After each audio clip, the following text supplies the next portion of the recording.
राधे राधे। हरे कृष्णा। आप सभी भाई बहनों को रक्षाबंधन की ढेर सारी शुभकामनाएं। आज सावन पूर्णिमा है, जिसे नारियल पूर्णिमा भी कहते हैं। तो आज की इस वीडियो में हम सुनेंगे सावन पूर्णिमा की कुछ पौराणिक कथाएं। आप कथा को पूरा जरूर सुने, क्योंकि कोई भी व्रत कथा के बिना अधूरा माना जाता है। तो आइए कथा को शुरू करते हैं। एक समय नमोशरणीय तीर्थ में शौनक आदि सभी ऋषियों और उन्होंने प्राण शास्त्र के पिता श्री सूत जी महाराज से पूछा कि हे महामुनि, किस व्रत अथवा तपस्या से मनोवांछित फल प्राप्त होता है, उसे हम सब सुनना चाहते हैं। तब श्री सूत जी बोले, इसी प्रकार देवर्षि नारद जी के द्वारा भी पूछे जाने पर भगवान श्री कमलापति जी ने उनसे जैसा कहा था, मैं उसे आपसे कह रहा हूँ। आप लोग सावधान होकर सुनिए। एक समय योगी नारद जी लोगों के कल्याण की इच्छा से भ्रमण करते हुए पृथ्वी लोक में आए और यहाँ उन्होंने अपने कर्म फल के अनुसार नाना योनियों में उत्पन्न सभी प्राणियों को अनेक प्रकार के दुख भोगते हुए देखा। इस दुखों से सुनिश्चित रूप से नाश हो सकता है, ऐसा मन में विचार करके वे विष्णु लोक को गए। वहाँ 4 भुजाओं वाले शंख चक्र गदा और पद्म और वनमालाओं से विभूषित भगवान श्री नारायण जी के दर्शन कर देवाधिदेव की वे स्तुति करने लगे। और देवर्षि नारद बोले, वाणी और मन से परे स्वरूप वाले, अनंत शक्ति संपन्न, आदि मध्य और अंत से रहित, निर्गुण और सकल कल्याण में गुणों से संपन्न, भक्तों की पीड़ा को नष्ट करने वाले परमात्मा, आपको मेरा नमस्कार है। इसकी की हुई स्तुति सुनकर भगवान श्री हरि ने देवर्षि नारद से कहा, आप किस प्रयोजन से यहाँ आए हैं, आपके मन में क्या है? तब देवर्षि नारद कहने लगे, भगवान, पृथ्वी लोक में मैंने पाप कर्मों के द्वारा विभिन्न योनियों में उत्पन्न सभी लोगों को बहुत प्रकार के कलेशों से दुखी देखा है। क्या कोई ऐसा लघु उपाय है जो उनके कष्टों का निवारण कर सके? यदि आपकी कृपा मेरे ऊपर हो तो वह सब मैं सुनना चाहता हूँ।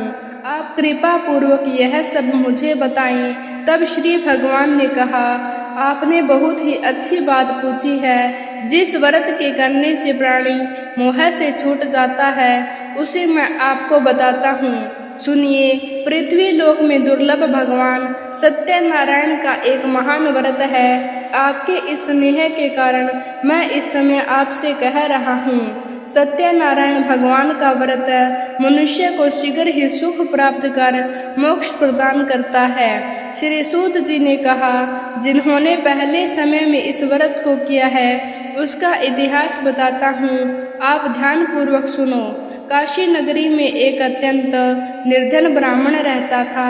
वह ब्राह्मण भूख और प्यास से बेचैन होकर पृथ्वी पर घूमता रहता था। ब्राह्मण से प्रेम करने वाले श्री विष्णु जी ब्राह्मण को देखकर एक दिन बूढ़े ब्राह्मण का रूप धारण कर ब्राह्मण के पास जाकर आदर के साथ पूछने लगे, हे विप्र, तुम नित्य ही दुखी होकर पृथ्वी पर क्यों घूमते हो? तब उस ब्राह्मण ने कहा, मैं भिक्षा के लिए पृथ्वी पर घूमता हूँ। हे भगवान, यदि आप इसे छुटकारा पाने का कोई उपाय जानते हो तो कृपा कर मुझे बताएं। वृद्ध ब्राह्मण का रूप धारण किए श्री विष्णु जी ने कहा, हे ब्राह्मण, श्री सत्यनारायण भगवान मनोवांछित फल देने वाले हैं, इसलिए तुम उनका पूजन करो। इससे मनुष्य सब पापों से मुक्त हो जाता है। ब्राह्मण को व्रत का सारा विधान बताकर बूढ़े ब्राह्मण का रूप धारण करने वाले श्री विष्णु अंतर ध्यान हो गए।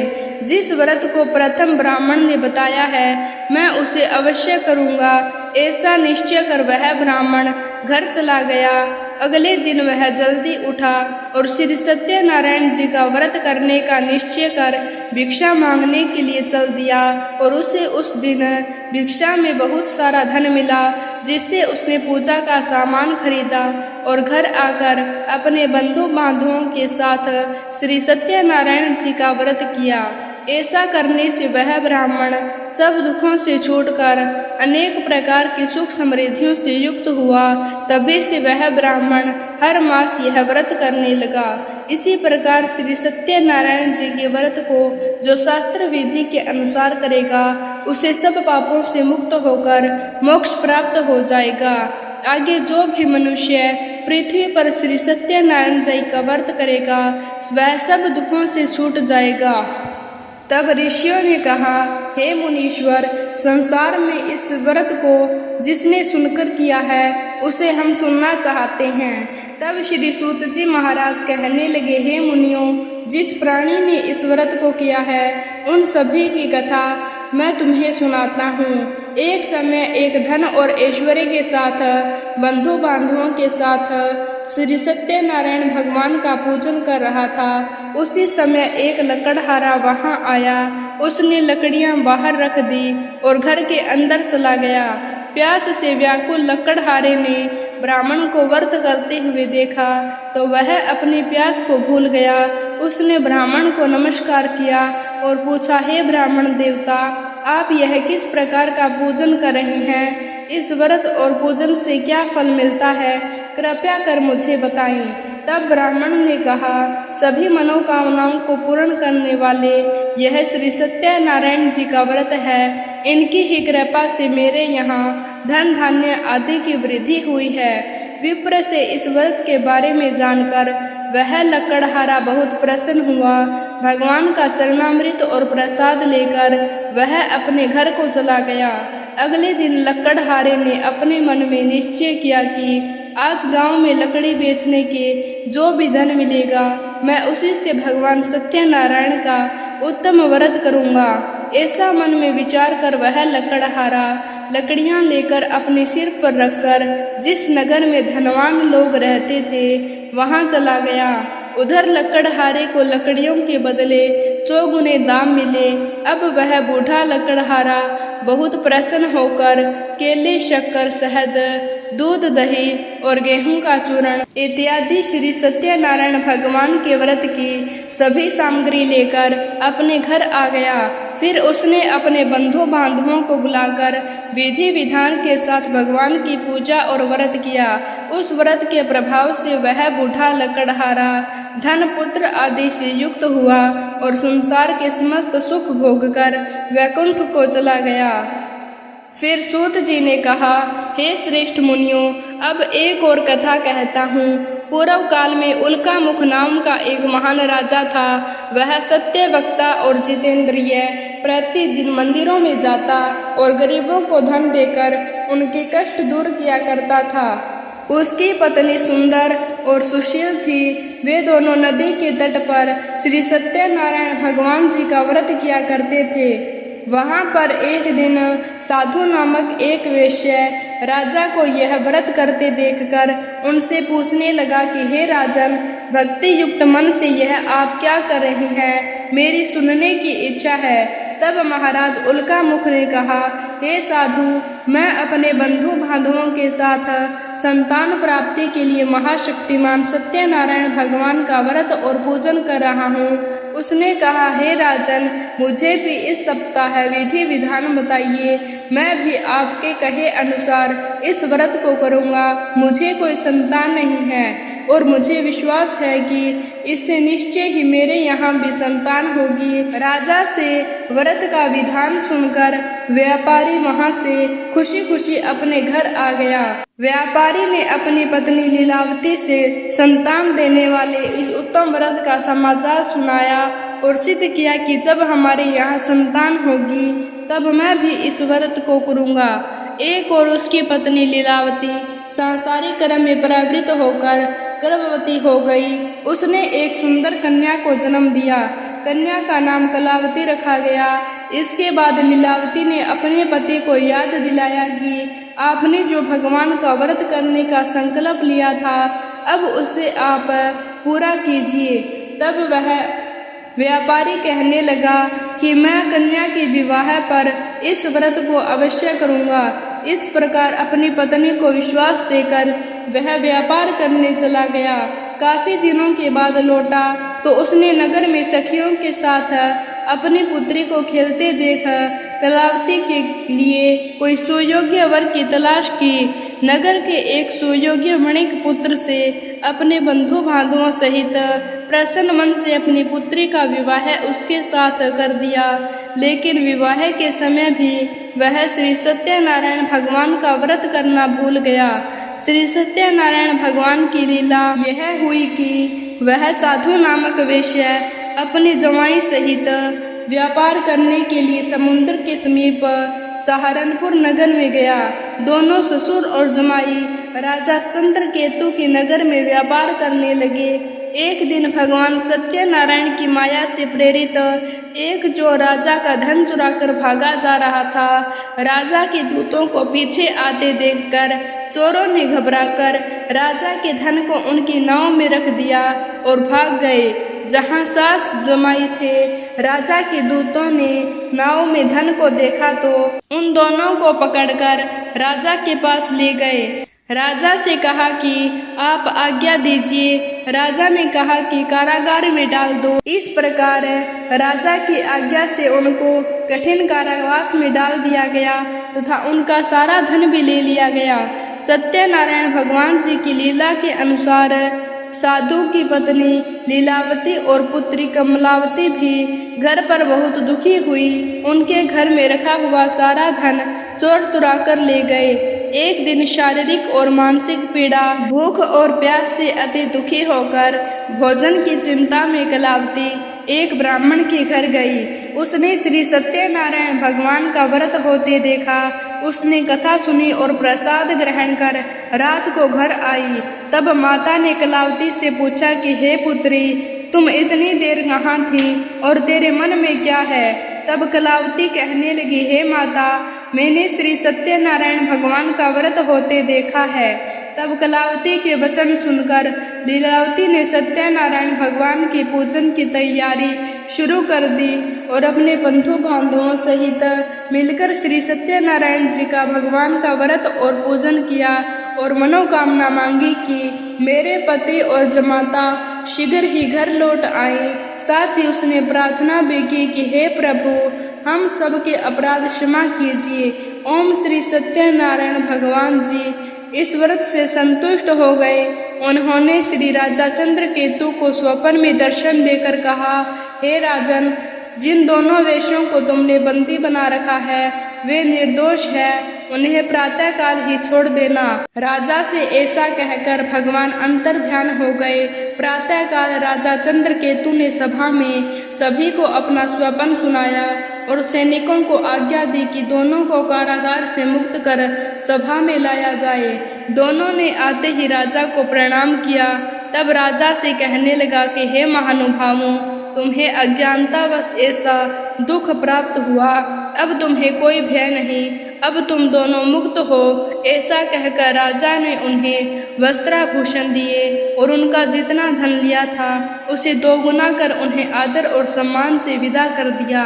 इस प्रकार दोनों अपने घर को चल दिए। चौथा अध्याय।